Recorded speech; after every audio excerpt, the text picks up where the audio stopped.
Hello, everybody. We are going to get going here in just a couple of minutes. In the meantime, we are getting more and more people joining, so bear with us for a moment. If you are getting ready to hear from Simon Rosenberg, you are definitely in the right place. This is a sort of special edition of the statewide Indivisible California call. We've been doing this call for, it will be 6 years in a month or two. So we've been doing this to essentially coordinate and celebrate and commiserate everything California Indivisible. We've had groups from across the country just working together on an ongoing basis, doing outstanding work. And we're really excited to have all of you. We're going to keep going here for a little bit. So let's turn off screen sharing for folks. Looks like we're seeing Valerie Katz's screen.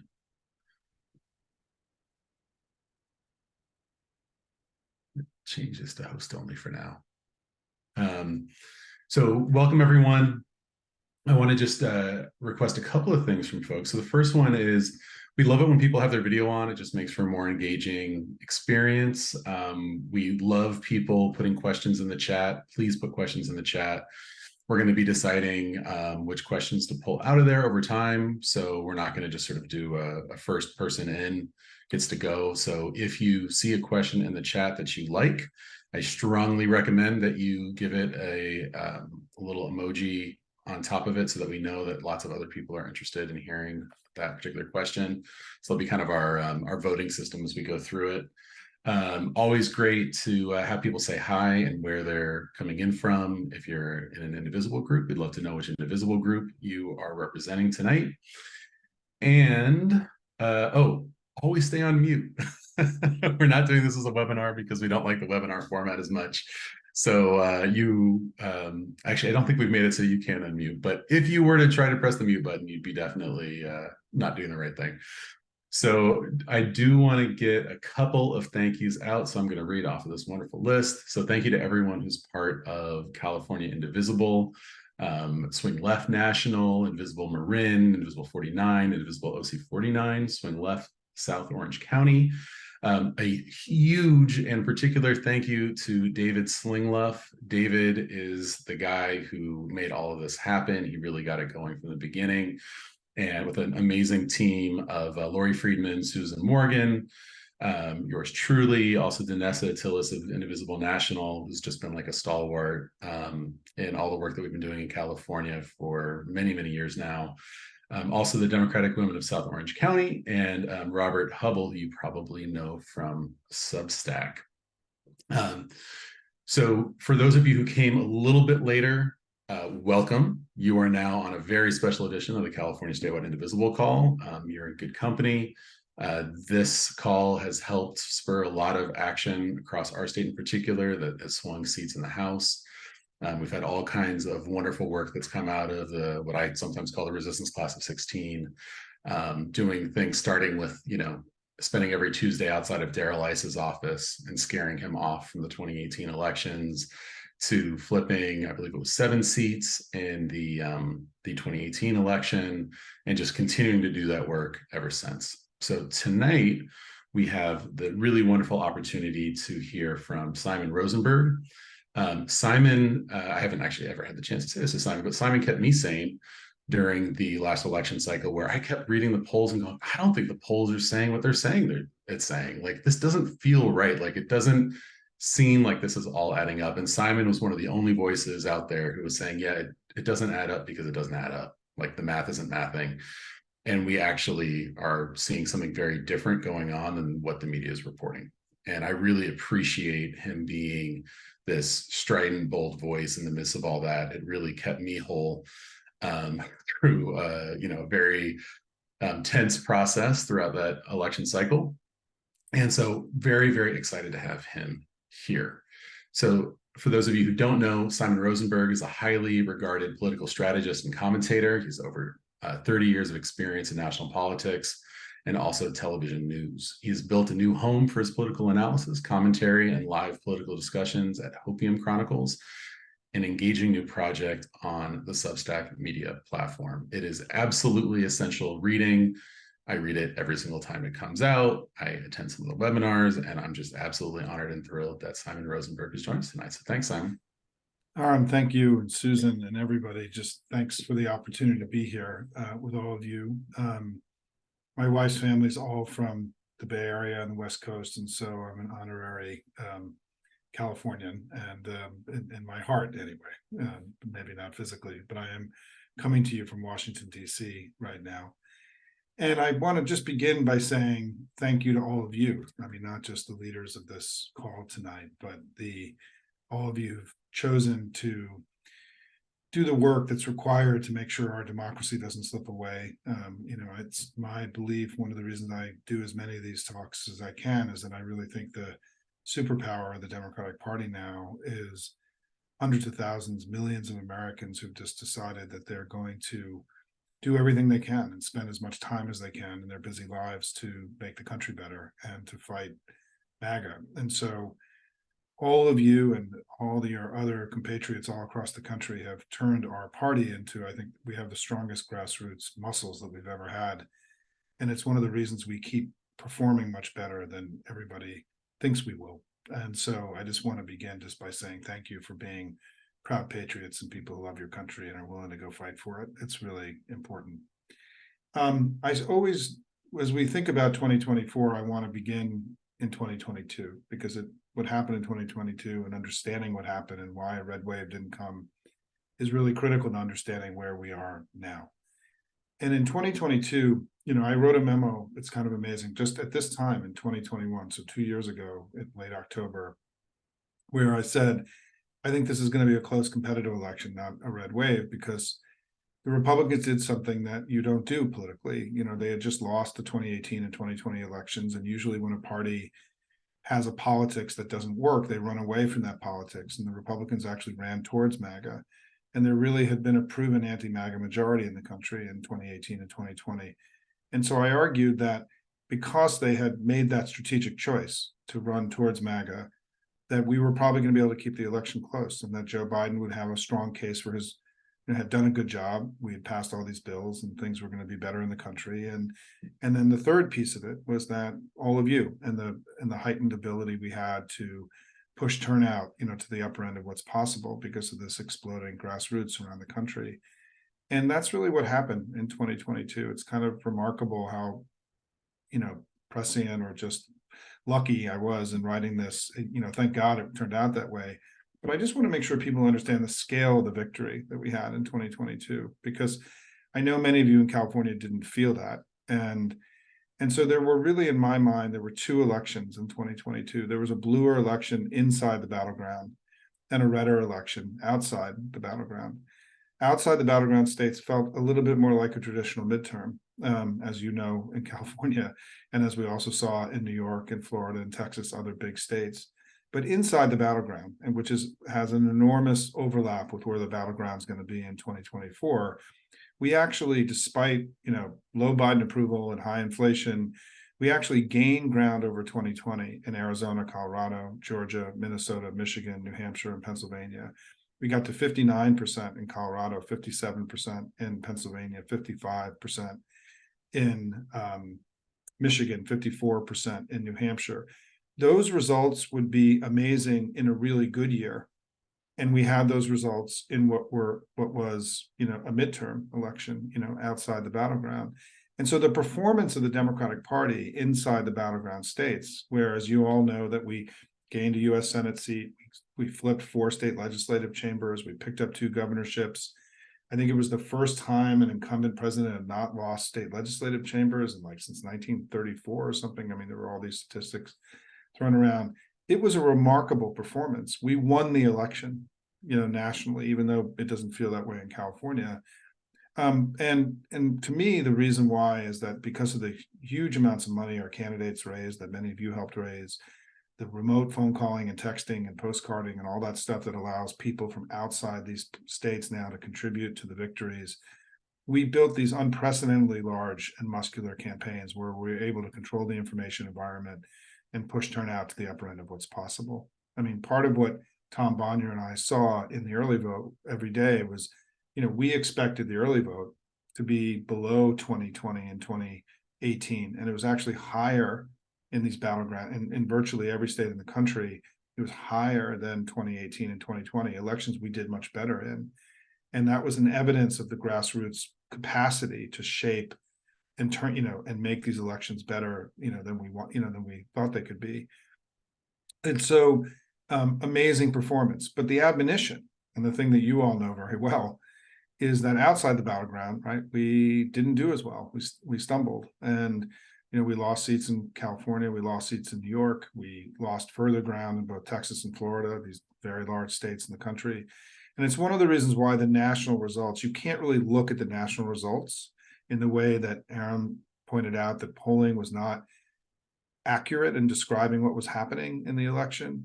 The national results don't do it either, and because there were really two elections. And so to get granular about what happened in 2022, you have to be able to be agile enough to figure out how to talk about these two separate elections that happened. But you all know very well that we underperformed in places that really mattered, and that we may have lost the House due to the underperformance in California and New York in particular. And it's why we're, one of the reasons we're here tonight, because we have to learn our lessons from what happened. And to me, one of the central lessons is that they're still much louder than we are. I mean, the Republican Party, the right-wing noise machine, the ability for them to take ridiculous arguments like fentanyl and Halloween candy and turn them into national news stories and have the complicit national media get blown around, by this right-wing noise machine. It's a huge challenge for us as a national party. And one of the things I talk about is that, not only do we need to keep doing all this work we do in elections, but we also have to develop a new grassroots muscle, which is something that I call becoming an information warrior for our democracy. We have to take more. Many of you took responsibility for winning elections, didn't get permission from anybody, just went and did it, right? Now we have to do the same thing with our daily discourse. I mean, I think the way that we're going to, you often hear people talk about, well, the Democrats are bad at messaging and Joe Biden's not good at messaging. And I want to throw that back at everybody in a Kennedy kind of way and say, what are you doing to help with messaging every day, not in campaign environments, but every day? And the way I like to think about this is that I worked in the war room 31 years ago for Bill Clinton, and I was in the movie and all that stuff. And we need to rethink of the war room. In our mind's eye, we think of the war room today as like 20 sweaty kids drinking Red Bulls, producing TikTok videos. We need to think of the war room as 1 million, 2 million people networked together, amplifying the good message, the good works of Joe Biden and the Democrats, and frankly, the United States itself as a country. Right? I think that part of MAGA's central mission and its central strategy is that it's pumping negative sentiment into our discourse every day. MAGA wants us to feel bad about our democracy, our leaders, our institutions, each other, everything, right? The economy, everything, our elections, whatever the list is, they want us to feel bad about it. And part of our response collectively has to be more conscious about putting positive sentiment into our discourse every day, to talk about, I have this, for those of you who've watched me in other presentations, I have this little basic way that I orient myself, right? When I'm getting confused and blown around, and I do this, and you're welcome to follow me on this. Joe Biden has been a good president, period. The country is better off, period. The Democratic Party is strong, period. When we add commas and semicolons and howevers and buts to those declarative statements, we're bringing in MAGA's arguments into our discourse. We shouldn't do that anymore. They're really good at that. We don't need to advance their arguments for them. They're plenty good at it. We need to spend much more of our time when we communicate to our networks, talking about the good things that are happening. And I say that, there should be 2/3 of our communication should be positive and 1/3 should be, as we call it, contrast or negative, right, on them. I've joked with our family that, I don't ever want to see another tweet about Marjorie Taylor Greene, right? It's just a waste of time. We know who she is. Don't dwell in that stuff. Tell the positive story of America, Joe Biden, the Democratic Party. He has been a good president. The country is better off. And I really think to a great degree, our success next year is going to be dependent upon our ability to make that case, that with the power that we were given, that we made things better for people. And as many people know, people don't necessarily feel it in the way that we need to be successful.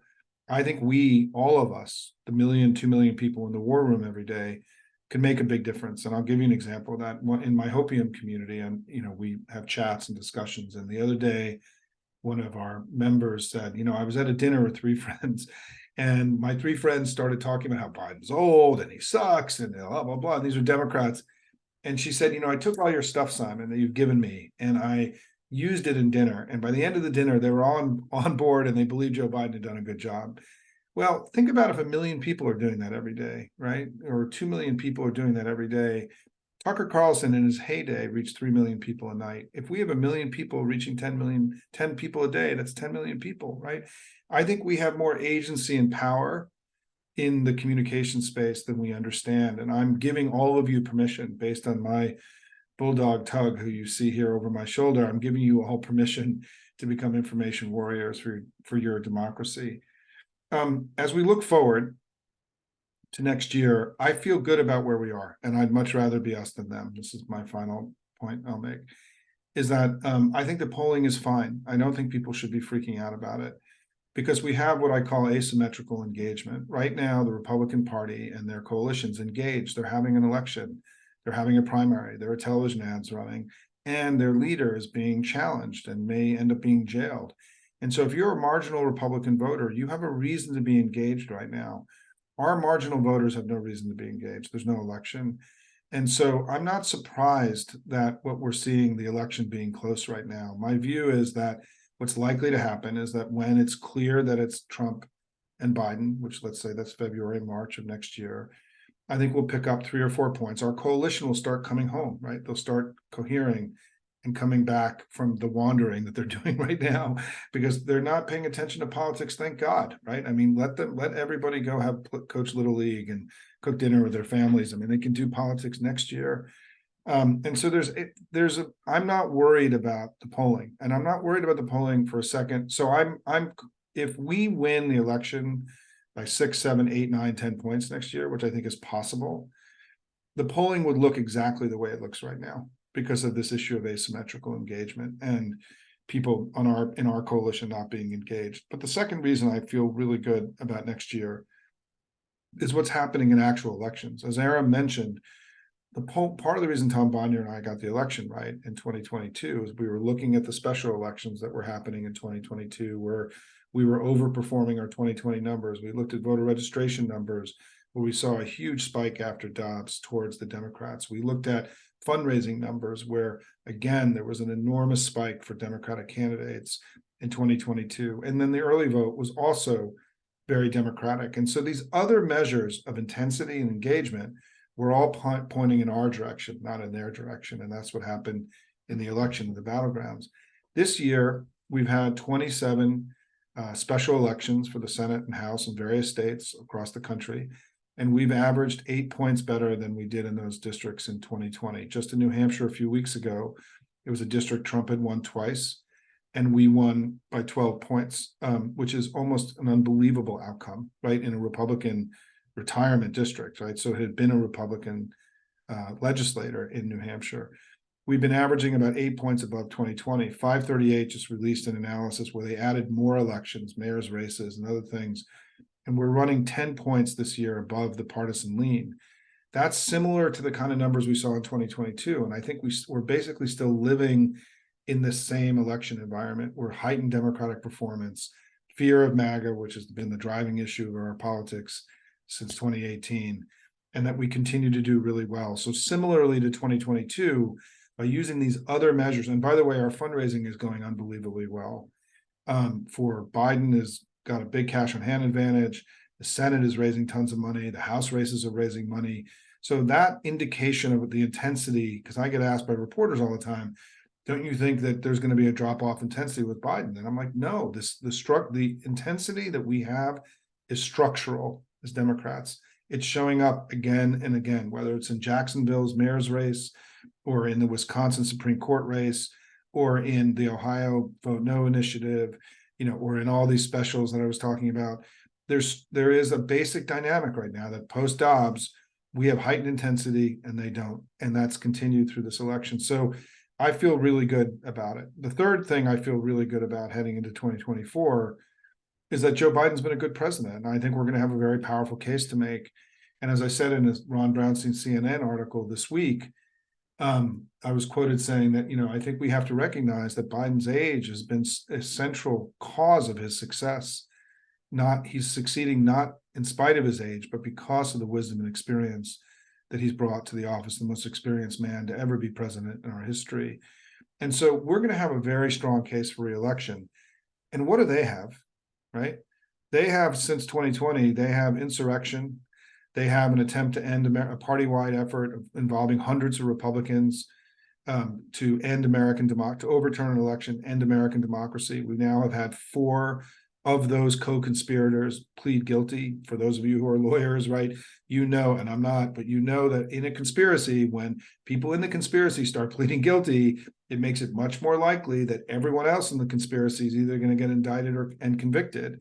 And so the chance now that this thing goes not just to Trump, but to Ronna Romney McDaniel, the RNC chair, who's admitted on camera that she organized the fake electors for Trump, or Lindsey Graham, or folks in Michigan, folks in Arizona, folks in Nevada, folks in Georgia, all the battleground states. There was a party-wide effort to end American democracy. And the Republican Party now is not just the party of Lincoln and the party of Reagan. It's the party that tried to end American democracy. And that will be true for all time. And I think that coupled with Dobbs and the extremism of Dobbs is going to give us incredible ammunition to remind voters about the dangers that they represent. Trump is going to be a heavily degraded figure as he runs next year. He's going to be spending more time in court than he is campaigning. And I think that when I project forward as a strategist, right, or playing chess, you move the pieces. Our victory is clear. Theirs is not, to me. I don't know how you sell Donald Trump. I just don't know how you do it. You can't put lipstick on that pig. You just can't do it. And I think he's going to be, so the party is more degraded. And you've seen that play out in the elections this year, right? This is a degraded Republican brand. So I'm deeply optimistic about what's going to happen next year. And if I could wave my magic wand, my Harry Potter wand, political wand, there are 2 things that I really think need to happen in addition to everything else. One is we do need a national youth voter registration drive. This is essential. I wrote an analysis called Get to 55, which shows that if you take the 2020 election and just keep everything constant in 2024, but you change, which we won by 4.5 points, right? And you just change one thing, which is have the under 45 vote be equal to the population distribution of the country, which is not a crazy thing, right? Biden wins by 10 points. The biggest opportunity we have to grow is with young people. And we have not made it. Young people have been at the periphery of our politics. They need to be at the center of everything we do. This is essential everywhere. It's a universal opportunity. The second thing is we have to reconnect Joe Biden, the Democratic Party, with economic opportunity and upward mobility. I think that was severed during COVID. We were the shutdown Democrats. I think Biden has been in a deficit through his entire presidency on the economy. We're going to need to close that gap. And it's something I spend a lot of time on in my Hopian community. And I work with the administration about it quite a bit. And so I think if I could wave those 2 magic wands, in addition to things are going well, but to make them even better, right? I think that we need to do those 2 things. So let me just close by saying, I'm really optimistic. I feel good about where we are. I don't think we could be. I know everyone's freaking out about how can Biden be equal to Trump at this point. It's so early. The polls have had a lot of problems in the last year. Part of what's happening is that polling's gotten very expensive because the response rates have dropped so much. And so to do high quality polls has gotten much harder. So we're getting more junky polls. And so polling is actually less reliable than it used to be. And we need to open the aperture of the data that we're looking at in the way that I've described tonight. And that rest of that data, similarly to 2022, feels really good. In terms of, what you need to do in California, I just want to respond to your commitment on these 6 races that all of you are looking at in the House races. Those are the right races. You're making smart decisions. I think we need to not just attack them, but we need to work on engaging. We know what happened with the drop off in 2022. You have all that data. It's pretty clear, right? people of color, younger people dropped off too much, and we need to be talking to them now and not waiting till next year. The earlier we engage the whole broad coalition, the more likely we are to win. I mean, Tip O'Neill said a long time ago, you can't expect anybody's vote unless you ask for it. We need to ask the whole coalition to vote for us, not just, narrow subsets of that coalition. I think you're going to have a lot of wind at your back next year with the presidential, with potentially, it's going to be interesting to see what happens in the Senate race. I don't know how that's really going to, we got a long way to go on that, but that could actually also be a place where money's being spent and activities happening in the Senate race, because whoever the candidate is that comes out ahead is going to want to win handily, and so I think they're going to run a race and spend money to make sure that they're not, that they win, with force, not sort of stumble across the finish line. But we'll see. I mean, that's an unknown in all this. So I think, listen, I just want to say, everybody, that I'm grateful for what you're doing. I'm optimistic about where we are. We got a lot of work ahead of us. I don't want to be Pollyannish about this, but in every way possible, as we head into 2024, I'd much rather be us than them. So thank you. Let's get to questions. Hey, thank you so much. Appreciate the people clapping in the on camera. Thank you so much for that. We're not actually going to bring people on stage, so no, don't bother raising your hands. As we said at the top of the call, we're just going to read off some of the questions that we had. This is an organizing call. It is really exciting to learn more, but we also want to make sure that we're doing more too. So we are going to put some links in the chat that give you all kinds of wonderful ways for you to volunteer, for you to donate, for you to otherwise contribute to great electoral work in California and more. So please definitely check out those links. They are really, really good stuff. I also want to just quickly highlight that we have a California Grassroots Alliance series that's highlighting each of the different candidates for the various House seats that we have here in California. Definitely check those out. That's one of the links that's in there as well. So there's going to be some really outstanding California content through the end of the year, and I'm sure we'll keep it going in 24. So first up, thank you so much for that, Simon. Really, really appreciate it. We are really excited. And I'm actually even more excited because I'm married to a Catalan, and I just noticed that you have a Barcelona.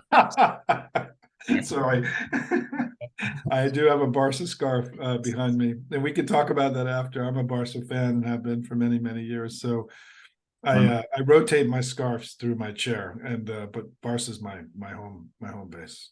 I love it. Okay, that's great. And we'll definitely talk. So I'm going to start with a question that we received from Lori, which is, what factors contributed to California's midterm struggles and congressional races in 2022, and how did they compare to the situation in New York? It was similar. It wasn't the same, and I think that I sort of subscribe to the school of thought that one of the things we have to be worried about is that when voters don't feel the threat of MAGA, we lose this tool for motivation, right? It's part of what happened in the battleground states is that there were very MAGA candidates running, right? And so MAGA was being thrown in everybody's face in Michigan and in Arizona and Nevada every day. And I think that I think so. I think that the threat wasn't proximate and as much, and so you had more of a typical midterm than you did. And we didn't run big, massive campaigns. I mean, we spent an enormous amount of money in the battleground. And it's part of what I was saying is that where we ran these big muscular campaigns, where all of you were texting and phoning and postcarding and everything else, and where the DNC put a lot of money into the battleground, we had enormous success. But where we didn't run those big campaigns, we had something that felt a lot more like a traditional midterm election. And so it was a reminder of the power of what we've built together, and why this new grassroots muscle that we all have, and the work that you do, it really matters.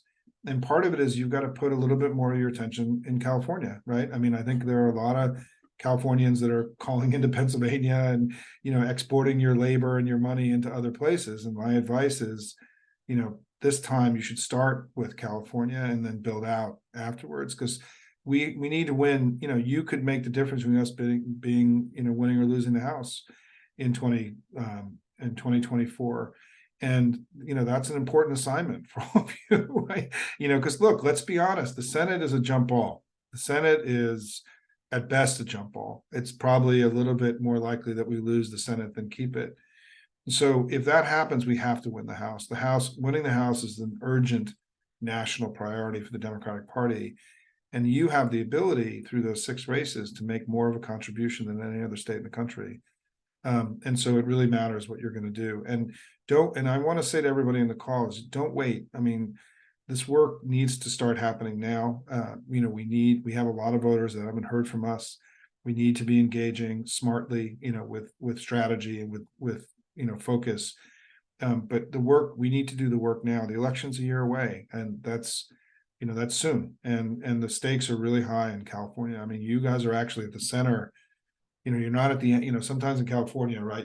There's not competitive elections, and now you guys are at the center of everything that's going to happen next year, and it really matters. Absolutely. Yeah. We often spend a lot of time in places like Nevada, Arizona. Yeah. The outflow of blue energy to red places has always been a big deal for us. And I absolutely want to co-sign the idea that we have a lot of work to do at home, which is a great segue to a question from Michelle Essex. I'm really concerned about CA 47 in 2024 with Katie Porter now in the Senate race. We really need to keep CA 47 a Democratic seat. Do you have any hope for our district with Katie no longer running for that seat? Well, I mean, it's a marginal Democratic seat, and I will be honest with you, I'm not really up on what's happening in with the fight to replace her. I realized that was one thing I didn't look into. But the people that handicap the races feel that should be that we should be able to keep that. And certainly it's a district that I think in a presidential year benefits, from the presidential on top. But I don't know. I turn it to Aram and to your team. If you've got anything to add there, you may know more than I.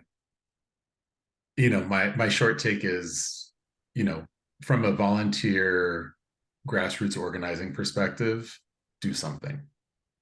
Don't get overly caught up in all the ins and outs of it. Sometimes it's just really important to put your nose to the grindstone and start making those calls. And like you were saying before, Simon, I'm a huge proponent of early money. Donating now is worth so much more than donating after Labor Day, right? Volunteering now, similarly, is really, really important. Like there's a lot of work that you can do. And I'm personally a proponent of year-round organizing as much as possible, because it's not just about individual races, but also about all other kinds of change that we need to make in our communities.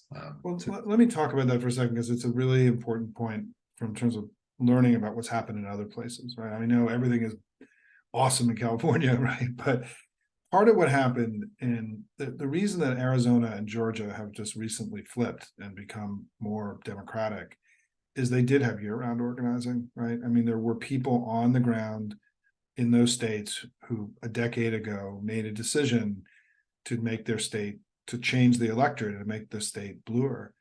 And we know from what they've done that this year-round organizing model of engaging voters, of constant voter registration, right? The National Democratic Party is, for reasons that I don't totally understand, is not prioritizing year-round voter registration the way we used to.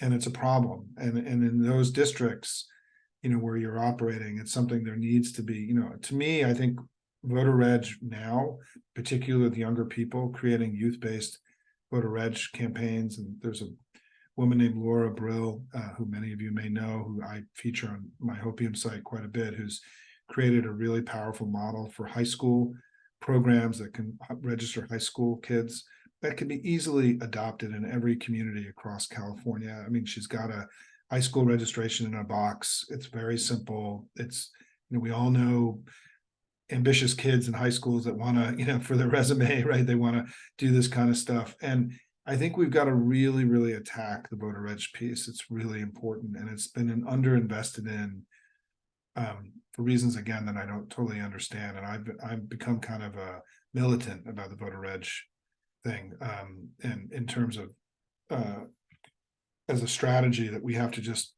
to get over it. We got to do it. It just has to happen. We're leaving too many voters on the table, I think. Absolutely. And I love people who are putting all kinds of great ways to get engaged in the chat right now.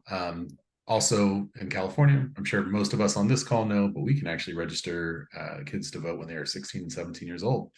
So 35 states now have pre-registration, and it's a national. I didn't even know this. Laura Brill did all the research. Her organization's called the Civic Center, and for any of you who want to do a simple youth voter reg thing, the check out her site. Invite her to come speak to one of your events. She met some of my Hopium members in Arizona, and they've now launched a statewide effort in Arizona to get high school registration programs in every single high school in Arizona. That launched a couple months ago. They had 250 people on the organizing call in Arizona to take responsibility for creating youth. And remember, we know from data that when people start voting, they vote. And so imagine if we started getting people to vote when they're 18 and not 24 or 26, in terms of the impact that would have, and as because you're creating a culture of engagement and citizen involvement. And we know that young people today, we know this based on polling that John Dale Volpe from Harvard's done, young people today are more socially aware and politically engaged than any group of young people in polling history, basically, right? So you're not put this, the idea that young people are, not engaged is not true. I mean, this is a very politically aware generation. And the truth is, we have enormous obstacles to voting in the United States. I mean, we're one of the only states in the world, only countries in the world that has voter registration. If you're a young person moving around, voting isn't a universal activity. It's very connected to place. And so there are reasons that young people don't vote more, and we just have to overcome them. And I think the benefits, imagine producing an extra 500,000 18-year-olds every year in California, and then you get them voting you get 2 or 3 election cycles of their voting before they would normally be registered and voting. That's a lot of extra votes, right, for all of us. And so there's a lot of power in youth voter reg, and there's a lot of great programs in place, but I would certainly make sure you're checking out the work of Laura Brill and the Civic Center in this regard. excellent. Really appreciate that answer. We've got more questions, as you might imagine. Here it is. California traditionally has, this is from Joy. California traditionally has held their primary in June, including in 2022. However, in 2024, our primary is scheduled on Super Tuesday in early March. How can we best use this earlier date to our advantage in our competitive House races? That's an interesting question. By the way, congratulations on moving up. I know it's really good. I think June, I ran Southern California for Clinton in the 92 primary, and the June primary is like, it's hard, summer's it's happening, right? It's people are starting to check out. I don't know. I'm not gonna give you an answer because I need to think about it, and I don't want to just frankly bullshit you here. And but I think it's something that should be discussed because it is new. And I mean, the most obvious thing is you're going to have nominees in all these races much earlier, which is good. It gives them more time to go build their war chest. I mean, one of the things that happens with people who jump up from an office, a lower office to a higher office, is that the leap is always bigger than they actually understand. And so having the nominee picked by March as opposed to June is going to give you better candidates. Is my gut is that this will make them better and stronger, because they first of all have to go put points on the board earlier in the election because they're running if they're in a contested primary. But I think this will be beneficial. I think this is going to help you guys win. I think this is my gut, just off the top of my head, right, is that this is a positive development for 2024. Thanks so much for that. Let's get another one in here. So from Bruce Hahn, are you aware of the recent funding deficit freakout from Movement Voter Project that asserts we have a roughly $300 million funding deficit for progressive voter support and turnout? This is written by the executive director of Movement Voter PAC and is referred to as the Bat Signal Memo. And I'm particularly interested because I used to work there. Yeah, I mean, I think that, let me see how I can answer this. There's not a funding gap in federal elections, or, I mean, part of what, there's an actual sort of mistake in that report, to be honest, which is one of the data points they use is they showed that in the Act Blue in the first 2 quarters of this year that we had dropped from 2.4 million voters 4 years ago. I mean, 2.4 million donors to 1.6 million donors. But in those 4 years, in 2023, we actually raised more money than we did in 2019. So the report, I'm just going to say this, was a little deceptive. And I think that it's actually not true that we were raising less money. In the Act Blue segment, we had fewer donors, but 4 years ago, we also had a competitive presidential primary, and there were a lot more people involved. And so, if you go look at the Act Blue report, that was some of the basis of this report. They talk about how the Senate's raising more money than ever, and all the Senate candidates are doing great. The House candidates are, the DCCC is blowing out the NRCC. So it's not true in the federal, and it's not true with Biden either, right? Biden's raising a ton of money. There may be, non-federal election organizations that have less than they had before. And I think this gets to what I was talking about earlier, which is that I think people are a little checked out right now. And I think that's, in my view, on some levels, it's okay. But it is time now. I think after November, you're going to start seeing the big broad family starting to check in, right? I mean, Trump's going to be the nominee. It's going to be Biden, Trump. I think a lot of people weren't really sure Biden was going to run, and they were kind of holding back. But this is the game now, and we've got to suit up and get ready. I will tell you, for any of you who are working in Virginia, for Hopium readers, I've been banging the drum. We're not where we need to be in Virginia right now. I mean, just to be really clear, I mean, I'm an early vote kind of guy. Like, the early vote it's feeling a little bit like California and New York right now, and not what we've been seeing in Jacksonville and Colorado Springs. And so we have work. If you have any marginal labor or money to put in, on my Hopium side, I've endorsed 6 candidates who are the candidates we need that are going to make the difference in the House and Senate there. There's also amazing organizations doing good work in Virginia. But if you can do a call shift, text shift, postcards, whatever you can do, we need it. Democratic turnout's a little low. And, we have time to fix it, but we're running out of time, and so I'm worried about that. I just want to be really clear about one thing. The Democratic Party is really strong right now, right? We are not having any kind of ideological war inside the family, right? Which we've had before. We're raising tons of money. We're winning elections all over the country. We are not struggling. And any effort to paint us as struggling or in trouble is just false and wrong. And I think that we have to, part of what I've gone through in my Hopium journey over the last year and a half and working with all of you, is there's a school of thought that people have to feel like we're losing to get motivated. I don't know that I agree with that. First of all, as somebody who's worked on campaigns, if you're working on a losing campaign, people leave, right? They don't stay with you. I mean, this idea that you have to organize like you're down 8 points. Have any of you actually worked on a campaign where you're losing by 8 points, right?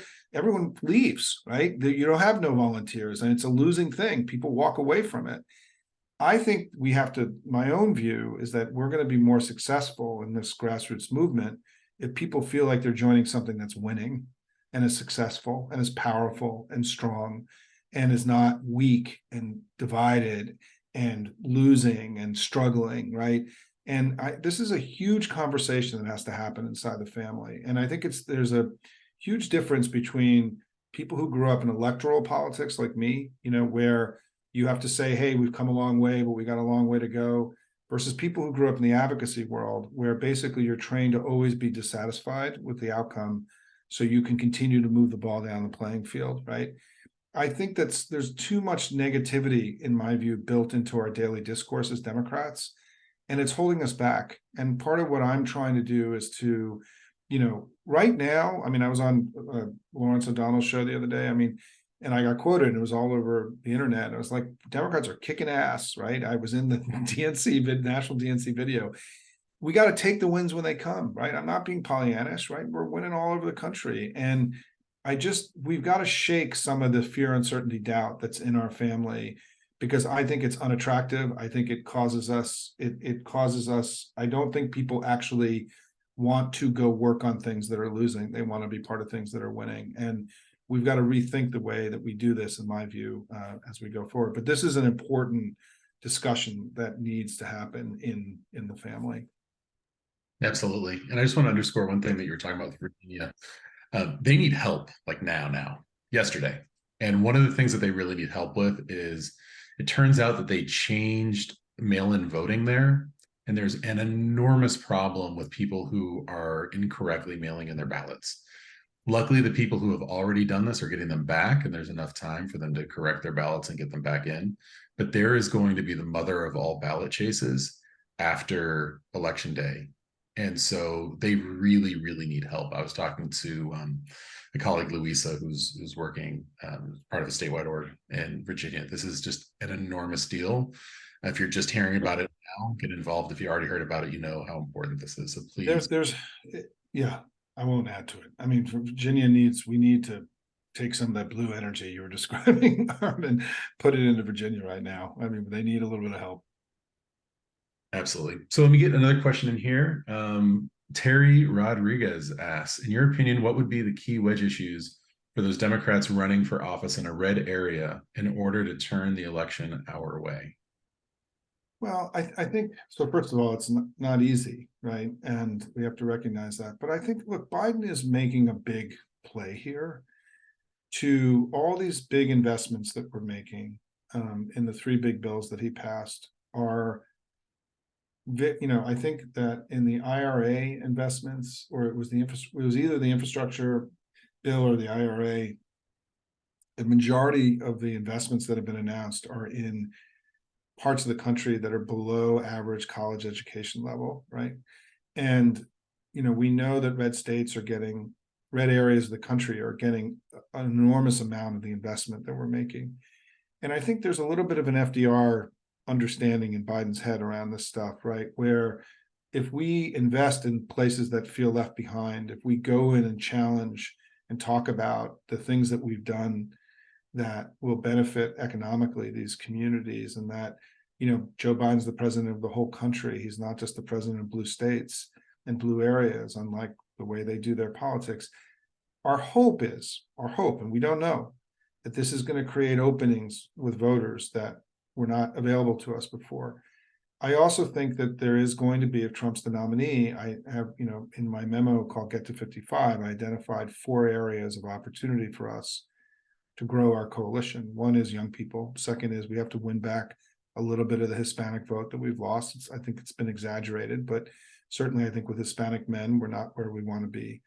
Third is the Never Trump or Never MAGA movement is a really serious part of our politics right now. It's the most important splinter rogue party group that exists, way more important than Robert Kennedy or any of the other things that are emerging. And there are a lot of wandering Republicans, and particularly if Trump's the nominee, I think there are going to be places we can go and voters we can get that weren't available to us. And then finally, I still do think the politics of abortion is creating openings for us and new opportunities for us with both men and women. I don't think it's just solely women that we have to learn about and understand how to, this is kind of a new politics for us. So I think there are lots of areas where, we can grow our coalition and go take away demographic and geographic real estate that's available to us now because of their extremism that may not have been available to us. I want to be very clear, right? We won in Colorado Springs. It's one of the most Republicans, it's a very large Republican city. We won in Jacksonville, Florida, another Republican city. We got to 56% and won that Wisconsin Supreme Court race. We got to 57% in Ohio. We are right now taking away geographic and demographic real estate that's available to us from them because of their extremism. And I think we have to have that mindset that, there are opportunities for us to grow and expand, and shame on us if we don't take advantage of those opportunities, in the next year or so. Wonderful. I want to key in on that. There's a couple of people who asked a question regarding this. So if this sounds like your question, it is your question. We're a majority minority state. And one thing that is consistent across most of the swingiest districts here in California is a large Latino population. Yeah. And what I get really frustrated with is this kind of generic Hispanic talk that happens at the national level, where somehow Cubans and Venezuelans and Puerto Ricans are like, Mexican Americans in California, which they obviously are not. There's almost no connection. Yeah.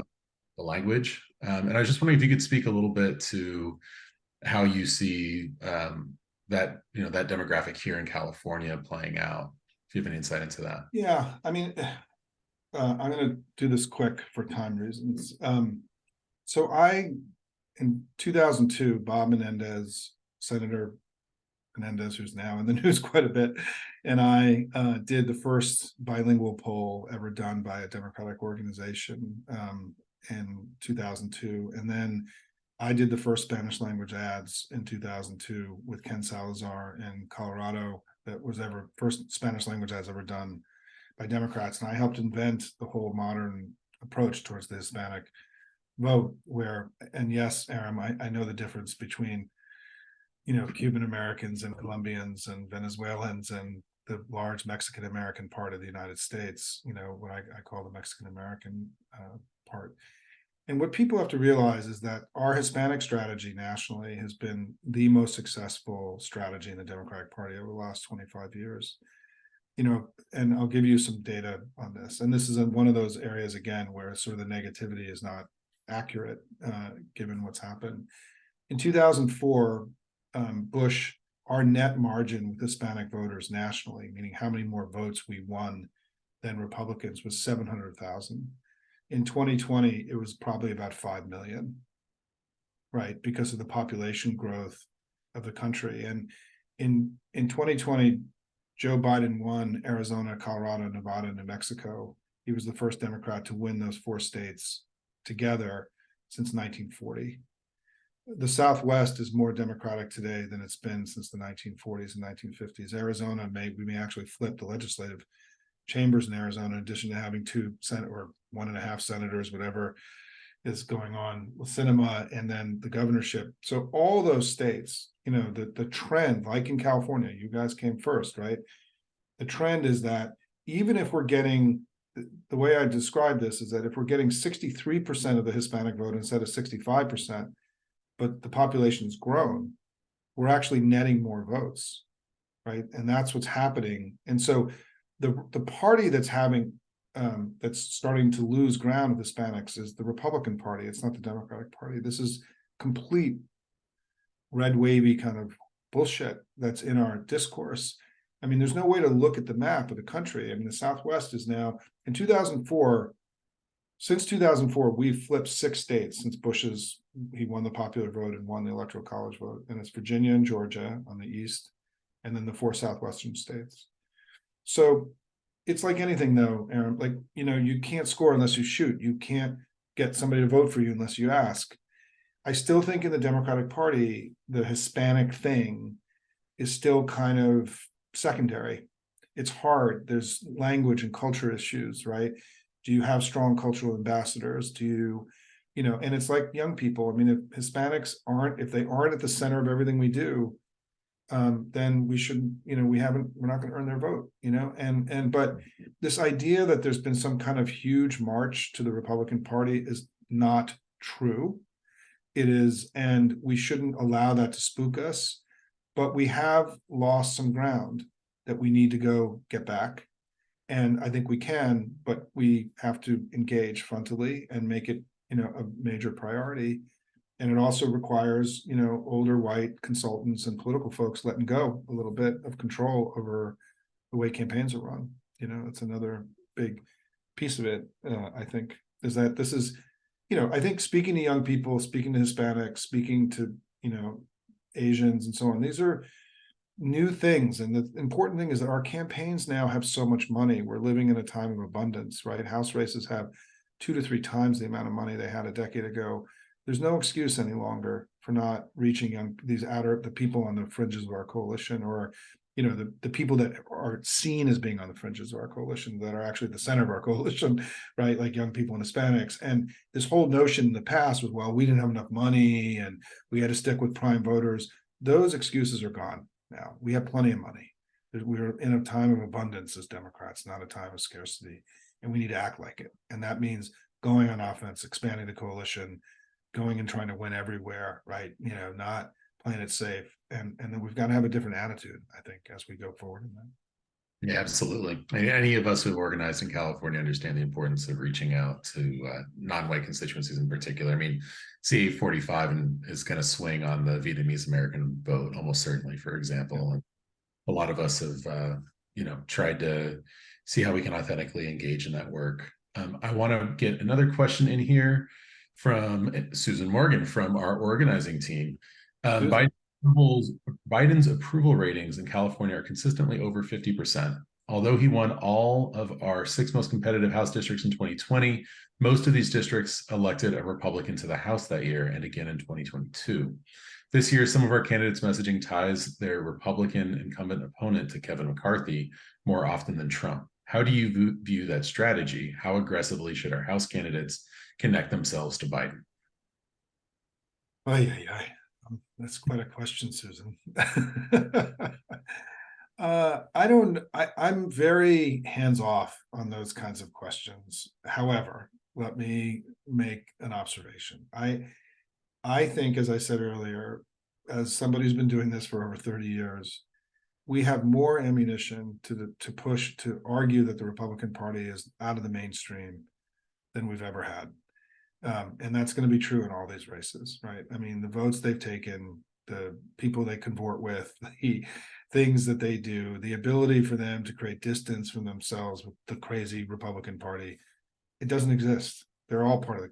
It's the whole, we're watching the meltdown of the Republican Party in front of our eyes right now. And so I think, first of all, I don't know how those connections get made. And what I know in 2018 and in 2020, and in 20, I was much more involved in GCCC in 2022 and in 2018 and not in 2020. Each campaign has to figure that out, right? In terms of and sometimes it can be a local issue, right? It doesn't have to be a national issue. This is where market research and polling and focus groups really matter, where each campaign is going to have that thing that's going to define them as being one of those Republicans and not a good Republican. It gets a lot easier if Trump's on is the candidate, right? I mean, these things just become a lot easier. I will say though, Susan, to your point, the thing that I'm a little bit worried about in Virginia, for example, right now, is the Virginia narrative is not enough about what we're going to do if you give us power. Here are the good things we've done. Here are the things we want to do. We've got to do both, right? We have to indict, but we have to make the case for ourselves. In general, I think in campaigns, it's often easier to do the negative. And one of the things we did in 2018 is we were deeply focused nationally for the whole 2 years on name ID and positive messages and making sure that people, if they were disappointed in Republicans, they had to know there was a Democrat to vote for, and they had to know their name, right? And they had to have some sort of positive sentiment about them. And so we did a lot more organic social media, biography and storytelling about all the patriots that we had. Many of the amazing candidates we had in 2018 had served in national security positions and so on. And I think that we have to do both. And I think sometimes in the consulting class, particularly for consultants who are far away, and California races are very hard, right? Because you have so much bleed in the TV, because you don't have these tiny media markets, right? Is that, it's really important that we talk about the good things the Democratic Party's done and the good things we're going to do in addition to the indictment on them. We know from polling, and I had it in my Hopian email today, that we know from polling, and there's been tons of polling on this, that people don't know what Joe Biden's done. And when they're informed, his numbers go up substantially. And I know this from public polling, which I wrote about today. I've seen private polling on this. The lack of understanding about what he's done, which we could have another hour call about why that is, but it's just a reality. And the good news is, and another reason I'm optimistic, I left it off my list, I'm sorry, is that, when people are informed about what Biden's done, his numbers go way up. And you're going to see it if you come to my Hopium site. You're going to see the data from today. It's kind of extraordinary how much he jumps up when there's basic information that people have about what he's done. Well, that's what a campaign's for, right? That's what a $1 billion presidential campaign is going to do. It's going to make sure everyone in the country knows about what Biden's done. And so I think our job, again, in these races is easier than theirs, because they are associated with the most dangerous and terrible political party in American history.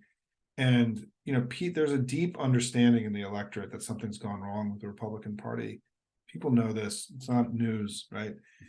And in many ways, it's gotten worse. And so, you know, these guys, the folks who voted for Jim Jordan, you know, the votes, you know, we're going to be able to really lump them in as being aligned, having gone to Washington and gotten caught up in all that crazy politics. It's going to be, I think these are going to be relatively easy arguments to make. And it's again why I'm just sort of fundamentally optimistic about the place that we're in right now. Amazing. And a great note for us to end on. I really appreciate you taking the time to stay up late with us. Really appreciate all of your answers, Simon. I want to say thank you on behalf of all the California Indivisibles. And we had, I think, nearly 300 people come through this room at one point or another tonight, which is excellent, including so many of the organizing and super volunteer superstars of California. I see a whole bunch of names of people who put in shift after shift after shift if they're not the ones organizing the shift. So I know they really appreciate you coming and, you know, putting a California spin on your hopium. Can I end with one last point? Absolutely. So one of the things that I try to talk about is that, and this is becoming more important since what happened in Israel a few weeks ago, is that in 1941, FDR gave the most important, probably, political speech ever in American English, where he laid out that he wanted to build a world based on 4 fundamental freedoms, and around freedom as a principal value, not dominion and not authority, you know, not authoritarianism, which is what we were up against at that point. And then after World War II, those 4 freedoms became baked into the United Nations and the Atlantic, you know, into the Universal Declaration of Human Rights. And the entire world that exists today, the global liberal order, the American-led Pax Americana, whatever you want to call it, was built upon the concept of freedom. And that's that world that FDR imagined back in the 1940s has created a golden age in human history. Life expectancy has exploded. Poverty has lower today than it's ever been in human history. More people live under democracies in this period than any time in human history. There's never been a better time to be alive today in the world than it is right now, or at least in this recent period. And what's really important is to recognize is that we did that. The Democratic Party did that, right? We've created a golden age in human history. And that golden age, that world that we imagined and built, is now being challenged in unprecedented ways by Iran, by Russia, by China, by MAGA, right? And so the work that we do here is not just to preserve our democracy and to win the battles that we have to win, but it's because the world that we're trying to preserve has created more opportunity for more people than any other system in all of history, in the history of the world. And so the stakes here are really high, and that's why we're here. And it's also important to recognize when you need that motivation to make that extra set of calls or to give the money, that you're part of probably the most consequential political project in all of human history, which is the Democratic Party of the United States of America. We've done more good for more people than any other organized force in human history. We have to draw on that in order to inspire us, in my view, to go do what we have to do over the next year. And remember, as Democrats, we've been called before, right? We responded when history called us. We're being called again, and that's why we're all here tonight. So thanks, everybody. Keep working hard. Let me know how I can help. Take care. Thanks so much, Simon. I just want to reiterate that we've had the link tree in the chat a few times. There's all kinds of excellent ways for people to take action in there. Definitely check all of that out. Thank you to all the people who showed up and all the work that you do. Particular thanks to David Slingla for getting Simon to come join us and the team who put this on. Thank you, thank you, thank you. We'll be doing our standard statewide California call tomorrow for those who attend that, and we'll debrief this call and also get into some other work as we always do. And yeah, this has been a really great session. If we didn't get to your question, I'm sorry. There's only so much time. He's already staying up late. It's 9:30 over there. So I believe we have done it.